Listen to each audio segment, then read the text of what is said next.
thanks everybody for attending today's Lean Bites. Welcome to any guests we have joining us. My name is Peter Chodakowski. I'm a delivery and product coach here at Lean Techniques. If you haven't been to a Lean Bites before, these are short 16-minute webinars where we dive into a variety of technology and engineering topics. Today, we're going to be focusing on cultural change in digital transformations. If you have any questions throughout, feel free to drop them in the chat, and I'll do my best to keep an eye on that and answer those as we go. So let's get started. Most digital transformation efforts fail. Harvard Business Review reports that various studies that they looked at conclude an average failure rate of 87.5%, pretty striking number. Whereas Gartner reports 89% of board directors say that digital is embedded in all of their growth strategies. So how can something that is so important be so wrought with failure? And in my opinion, I think when you look at the 10, 12% that are successful, the secret sauce really is people. I think in whatever we do, right, the answer is always people. So today, what I want to do is look at some of the components of culture, what happens if you already have a great culture, and the metamorphosis you're looking for in a successful digital transformation. We'll start by looking at the different components. So in a company, culture can be understood as a set of components that make up a whole. Each one of those contributes to the overall culture. And it's important to note before we get into each of these that they are all interconnected. They're all mutually reinforcing, and the components can be categorized this way. We start with observable artifacts.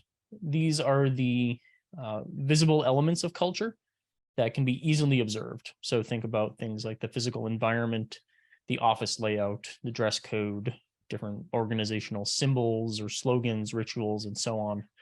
These provide external clues about the company's values, beliefs, their norms, and so on.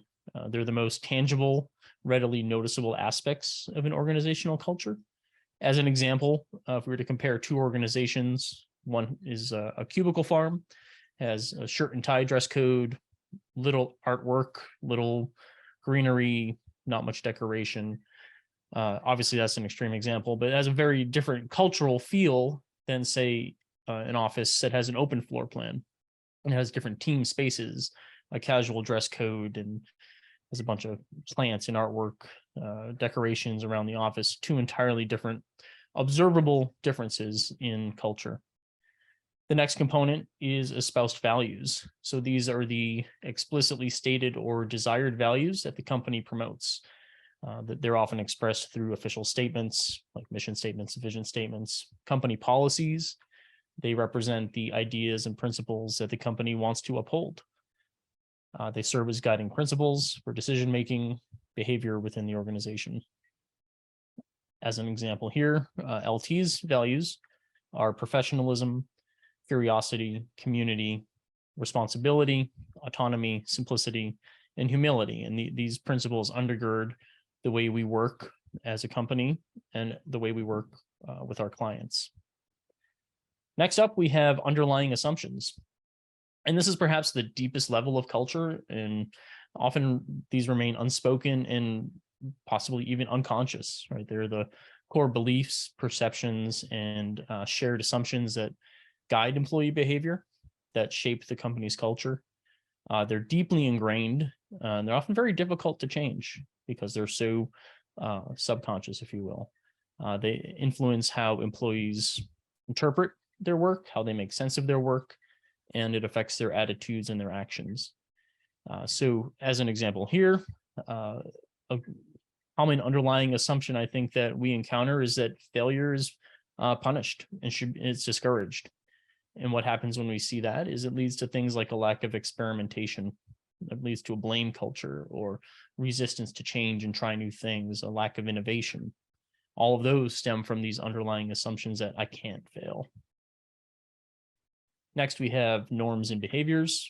These are the unwritten rules and expectations that govern employee behavior in the organization.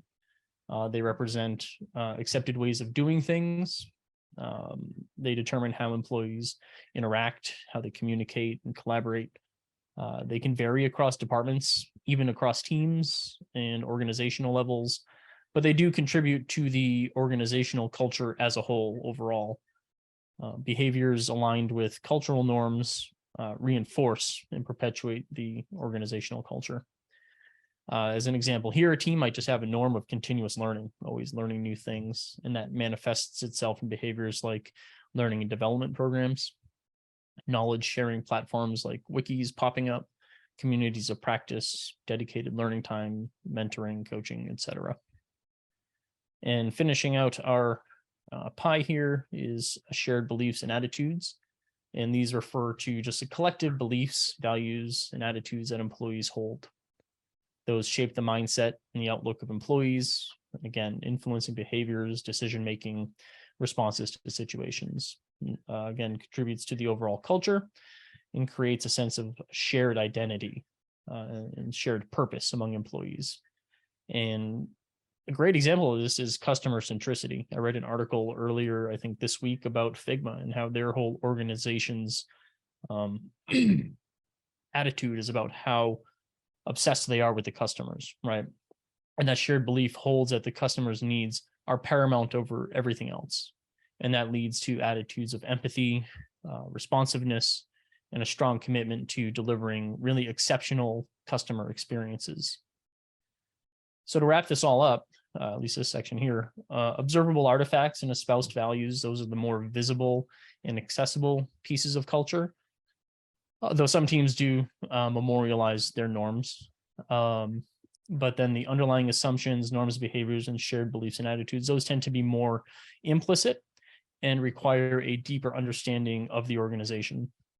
And so when looking at digital transformation and evaluating your culture, you really need to look at all these different components to get a comprehensive understanding of how you operate and how that's going to influence employee behavior and the overall outcome. So what happens though if you think you have a great culture? That's awesome. That's fantastic. Having a positive and strong culture is a great head start in digital transformation. It's beneficial all through the process, but even in companies with great cultures, there are still some reasons why cultural change remains an important factor in the context of digital transformation. And so I want to dive into a couple of reasons why it's still important. And again, it's not about having a good culture versus a bad culture. It's about improvement. And even if it is positive, a growth mindset encourages continuous improvement and adaptability. It means being open to new experiences, new possibilities, challenging the status quo, seeking opportunities for growth. It's embracing new technologies. These digital transformations often involve adoption and integration of new tech, new digital tools. Even with a great culture, there might be a need to create a mindset that embraces and adapts to new tech. It's about rapid evolution. The digital landscape is rapidly evolving. Just look at what's happened over the past couple months with AI and ChatGPT, maybe longer than a couple months, but it's always changing, right? And so we need to be able to evolve along with that, because as technologies evolve, so will customer expectations, so will industries. And legacy cultures, while once effective, might not be equipped to handle the demands of the evolution. And it reminds me of the saying, like, what got you here won't get you there. So we have to always be evolving. It's about future proofing. Digital transformation isn't a one-time event, right? And I think part of why so many are unsuccessful is that they're looked at as maybe a technology or IT department bolt-on, like, all right, we're going to do this digital transformation in IT. But really, it's a whole company approach. That's not just a one-time project or program, but an ongoing journey. You're creating a culture that supports continuous learning. Adaptability and innovation are crucial, really, for staying ahead of the curve. Moving on to the metamorphosis. Here's what we're really looking for in the cultural change we're after with the digital transformation. First thing is a mindset shift. Already sort of mentioned growth mindset, but digital transformation involves embracing new technologies, new processes, new ways of working. It's a shift from the traditional hierarchical siloed thinking to a more agile, collaborative, customer-centric approach. And so cultural change means creating an environment where employees are open to new ideas, to experimentation, and to continuous learning.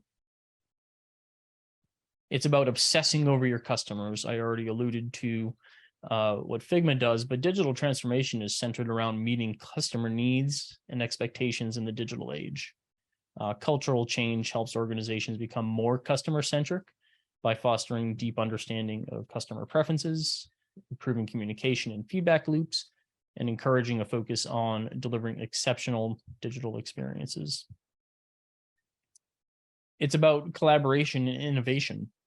It's not just about implementing new technologies, those are great, but those are just tools, right? It's about leveraging them to drive innovation and to create value. And a culture that fosters collaboration, cross-functional teams, and knowledge sharing that encourages employees to work together to explore new ideas and to drive innovation. We're looking at embracing change. And I don't think that's probably a new idea to anybody, but digital transformation often disrupts existing business models and processes. It forces them to be agile and adaptable to navigate through change effectively. Cultural change encourages, again, a growth mindset and a willingness to embrace change, and that enables employees to adapt and to find ways of working more easily. It's about being agile and fast. DT often involves streamlining processes, reducing bureaucracy, enabling faster decision-making. This cultural change promotes agility by empowering employees to make decisions, to take risks, to iterate quickly, again, to fail, and to learn from it. It encourages a culture of experimentation. And finally, it's about empowering and engaging your employees. This cultural change creates an environment where employees feel empowered, engaged, and motivated. In the context of DT, this is crucial, as it requires employees to learn new skills, to, again, embrace new tech, and contribute to the organization's overall digital growth goals. A positive and inclusive culture can attract and retain top talent, fostering ownership and pride. To wrap it up here, overall, cultural change is essential in digital transformation because it aligns the organization's values, behaviors, and mindset with the goals and requirements of the digital age. It enables organizations to adapt, innovate, and thrive in an increasingly digital and fast-paced business environment. And so I just want to, I don't think we're gonna have time to run through these questions, but for self-reflection real quick, ask yourselves these questions for your culture. Are people aligned with your values? Are employees engaged? Is there open communication and transparency? How is change and innovation handled? How tall are your silos or hierarchy? And how prioritized is learning and development? And how hot is the environment? Is there a lot of conflict? Is there a lot of negative attitudes or frequent complaints? And to really close it now, just this quote I thought was insightful from Jeff Bezos here. While you read that, you know, Darwin also had some relevant insights as well, maybe not for technology, but he wrote, it's not the strongest of the species that survives, nor the most intelligent. It's the one that's the most adaptable to change. And I think the same holds true for companies today, because it used to be the big companies eating up all the little ones, but now it's the fast and adaptable that are eating the slow. And you don't want to get left behind. The secret to speed is an agile culture that can harness change and empower its people to do their best, most innovative work. So thank you for attending today's Lean Bites. If you have any questions or feedback, certainly feel free to reach out to me. My email address is there on the screen. It's pchotakowski@leantechniques.com. You can connect with me on LinkedIn or also subscribe to my biweekly newsletter there, peterski.substack.com. To all of our guests, we hope to see you back on August 12th, where Tim Gifford will be talking about, looks like he posted it in chat, common types of problems prime for AI and ML tools. So that sounds fascinating. So please be sure to check out our LinkedIn page for more details. Thank you.